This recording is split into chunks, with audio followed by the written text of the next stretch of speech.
सम्मानित पद पर रहते हुए अपहरण उद्योग चला रहा है, फिरौती मांग रहा है। अच्छा, ये कहाँ कैसे आपको जानकारी हुआ? अब मैंने पेपर देखा है, गलत एक इल्जाम लगाइएगा, आप पर भी एफआईआर हो सकता है। मैंने देखा, एफआईआर देखा है, एफआईआर देखे हैं? एफआईआर देखा है मैंने। ढाका थाना कांड संख्या 368/24 में दर्ज है। ये 6 भाइयों पर इस पर रंगदारी और अपहरण का केस चल रहा है। माननीय नीतीश कुमार जी, ये क्या हो चला है आपकी पार्टी में? जी जी, आप बताइए। इतना ही नहीं, वो लड़कियों को बिहार से नेपाल पहुंचाता है, और वो एक लड़की नेपाल से भागकर बिहार आई और मोतिहारी न्यायालय में उसने 164 में बयान दिया है, जिसमें ढाका प्रखंड अध्यक्ष निहाल अख्तर और उसका भाई को आरोपित करते हुए 2 और अन्य लोगों को आरोपित किया है। इसके बावजूद भी पुलिस जो है मौन बैठी हुई है। क्या वजह है कि पुलिस गिरफ्तार नहीं कर रही है? मैं मांग करता हूं अनुमंडल पुलिस पदाधिकारी से, मैं मांग करता हूं जिला पुलिस अधीक्षक जी से, और मैं मांग करता हूं बेतिया रेंज के डीआई साहब से कि ऐसे कुख्यात व्यक्तियों को विलंब गिरफ्तार किया जाए। अगर गिरफ्तार नहीं किया जाता है तो पुलिस से लोगों का जो है विश्वास खत्म हो जाएगा। नहीं, एसपी साहब का तो काफी बड़ाई हो रहा है। अगर एसपी साहब के नॉलेज में होगा, वह तुरंत कार्रवाई होगा।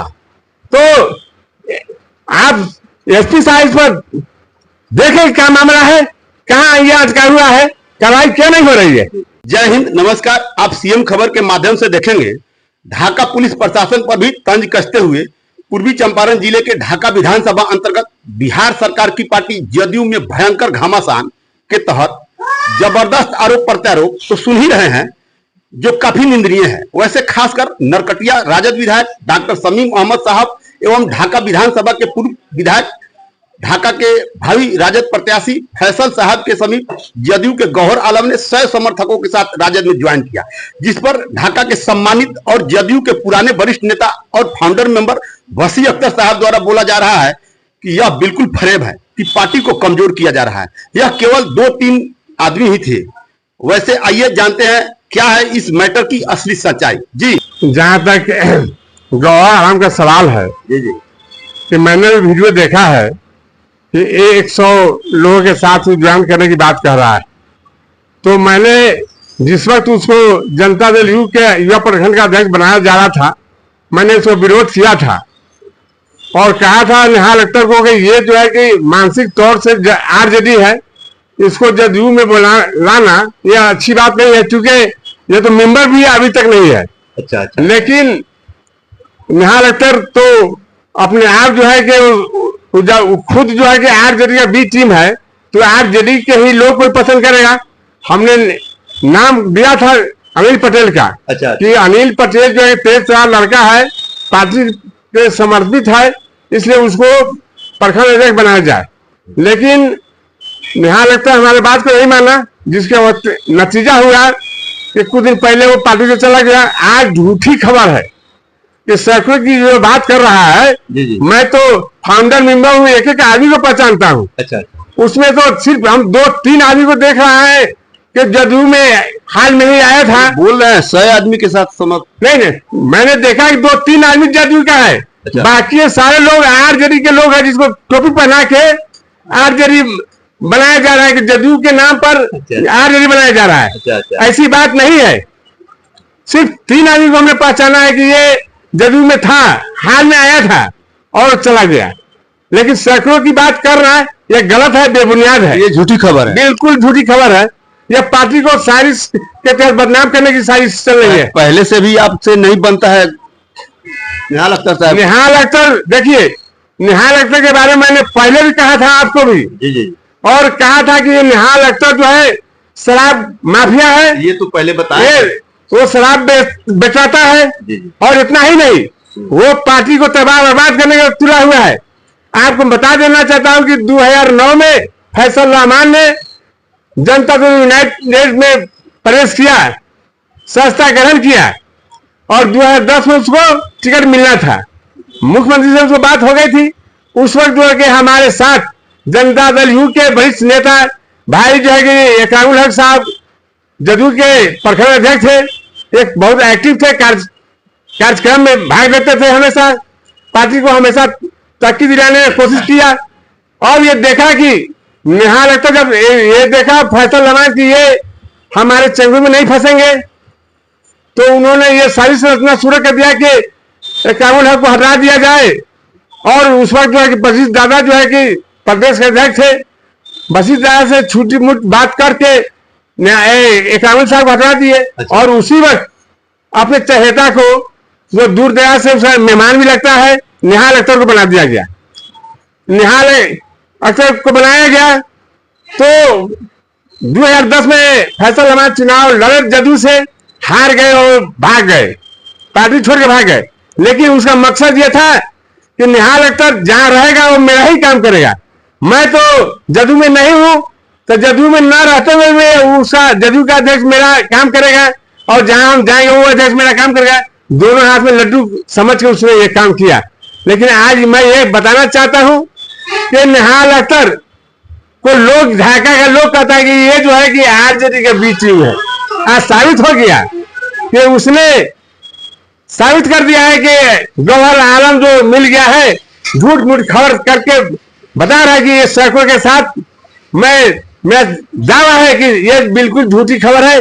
2-3 आदमी को पहचान रहा हूं, बाकी सब आरजेडी के लोगों को टोपी पहना के जदयू बनाया जा रहा है। और इसलिए मैं आपको कहना चाहूंगा कि निहाल अख्तर के गलत नीतियों के कारण ये आज पार्टी तबाह बर्बाद हो रही है। ये सच है, ये सच है। लड़की ने 164 का बयान न्यायालय में दिया है, ये सच है। FIR हुआ, ये सच है, कहीं से झूठ की बात नहीं है। वैसा आदमी जदयू का अध्यक्ष रहेगा तो पार्टी में क्या मैसेज आएगा? क्या लोग इसको अच्छा कहेगा? एक सम्मानित पद को जो सम्मानित पद का जो है कि गरिमा को खराब कर रहा है, पार्टी को तबाह बर्बाद कर रहा है, इसके वजह से पार्टी बर्बाद हो रही है। इसको नैतिकता के आधार पर त्याग पत्र देना चाहिए। जब हमारे मुख्यमंत्री जी 14 में लोकसभा में हार गए तो इस्तीफा कर दिए। ये कितना बड़ा है कि इस्तीफा नहीं कर रहा है, इसको इस्तीफा करना चाहिए और पार्टी को बचाना चाहिए। ये तो इससे तो बहुत सारा इल्जाम है। हमने तो गए था, मैं गया था 28 तारीख को पटना में माननीय प्रदेश अध्यक्ष से बात करने, लेकिन वो मुलाकात नहीं हुई। वो बाहर थे, पटना से बाहर थे, लेकिन मैंने सारे कागजात जमा करा दिया हूं ऑफिस में। और इसके पहले मैंने आपने कहा था कि शराब, ये निहाल अख्तर जो कि शराब बेचवाता है, जो पार्टी के लिए घोर निंदनीय है। और हमारे मुख्यमंत्री जी ने सबसे पहला काम किया था कि शराब बंदी किया था। देर सवेर सारे लोगों ने शराबबंदी को मान लिया, लेकिन ये कैसा अध्यक्ष है जदयू का जो शराब बेचवाने से बाज नहीं आ रहा है? और वैसे शराब बेचने वाले को ये पार्टी का प्रवक्ता बना हुआ है। क्या नहीं, कौन नहीं लोग जानता है? सारा लोग जाना है कि कौन शराब बेचवा रहा है, कौन बेच रहा है। और इस संबंध में मैंने आपको एक FIR का कॉपी भी दिया था पूर्व में, आप पढ़े होंगे, पढ़े हैं, जानते भी हैं। और क्यों लोग नहीं जानता है?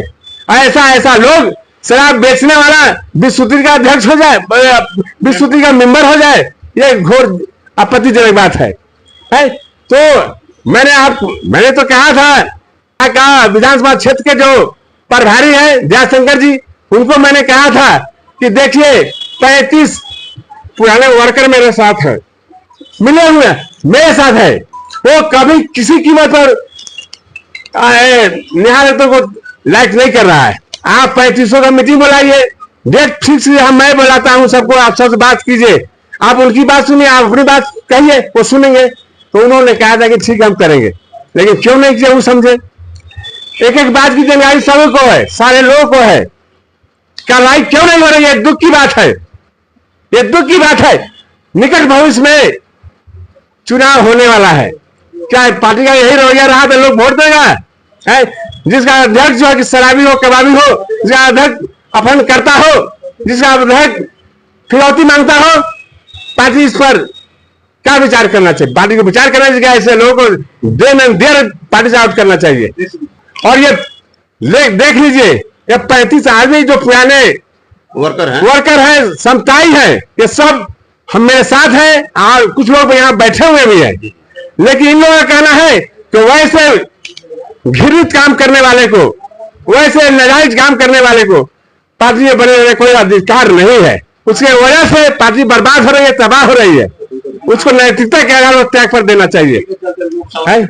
और आज ये बताइए, जहां तक पार्टी के आने वाले समय की बात है, तो ढाका में वही विधायक बनेगा जिसका गठबंधन माननीय नीतीश कुमार से है, और नीतीश कुमार के गठबंधन से जो जीतेगा वही अगला विधायक होगा।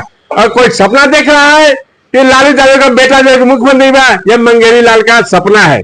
आज भी हम लोगों का दावा है कि 2025 225 फिर से नीतीश, यही दावा है मेरा। आज कोई कह रहा है कि फैसल रहमान जीत जाएगा, फैसल रहमान कैसे जीतेगा? यार नीतीश कुमार के गठबंधन से जो आएगा वही अगला विधायक होगा, और अगला मुख्यमंत्री नीतीश कुमार ही होंगे। मैं कोशिश ये करूंगा, आखिर ये सीएम हाल तक खबर क्यों नहीं जा रही है, तो कार्रवाई क्यों नहीं हो रही है? क्या यहाँ के जो 3 लोग हैं क्या कर रहे हैं? जो प्रभारी बनाए गए हैं, जो जिला के अध्यक्ष है, तो जिला के प्रभारी है, जो विधानसभा प्रभारी है, क्या नहीं जान रहे हैं कि ये निहाल अख्तर जो ढाका प्रखंड जदयू का अध्यक्ष है, उसका क्रियाकलाप कितना गलत है? क्रियाकलाप के गलत होने की वजह से पार्टी जो है हमेशा तबाह बर्बाद हो रही है, बर्बादी की ओर जा रही है। आप देखिए 35 आदमी मेरे साथ जो है, जो फाउंडर मेंबर है, आज वो नीतीश कुमार के भक्त है, नीतीश कुमार के छोड़ के कहीं नहीं जाने वाले हैं। लेकिन निहाल अख्तर के पार्टी जो कमेटी है, वो जो है ना, राज दिन के जदयू, रात के ललटेन, राजद का वो बी टीम है।